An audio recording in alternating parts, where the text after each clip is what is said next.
Zoti Kurti në fakt ishte i kujdesshëm në deklaratën, do të flasë vetëm që s'janë në punë është opozita, tha me njëherë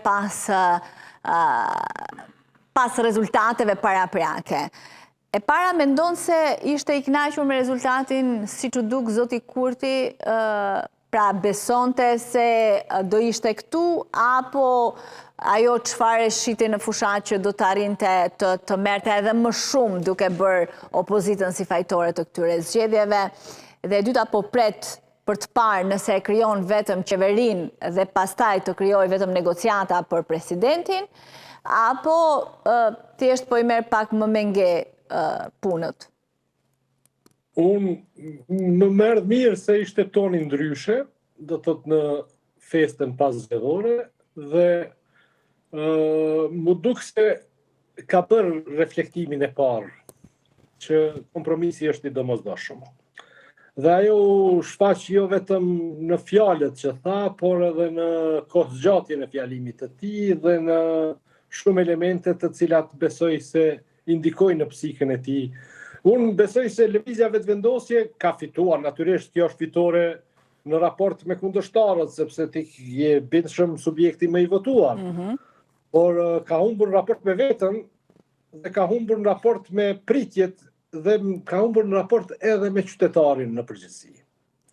Sepse Zoti Kurti besoj këtë herë dhe gjithë lëvizja vetëvendosje kanë pas pritje të rritjes më tutjeshme nga dhjetori, dhe ajo pritje tash është në një zhgënjim të vogël i cili kthen pak a shumë në mesin e rezultatit mes shkurtit dhe qershorit, dhe shkurtit dhe dhjetorit.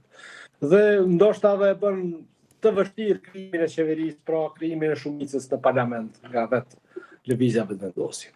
Kështu që e shoh se do të ketë efektim dhe jam shumë optimist sepse besoj se Zoti Kurti e merr me seriozitet këtë rënje drastike, këtë rënje të madhe të numrit të votuesve të tij.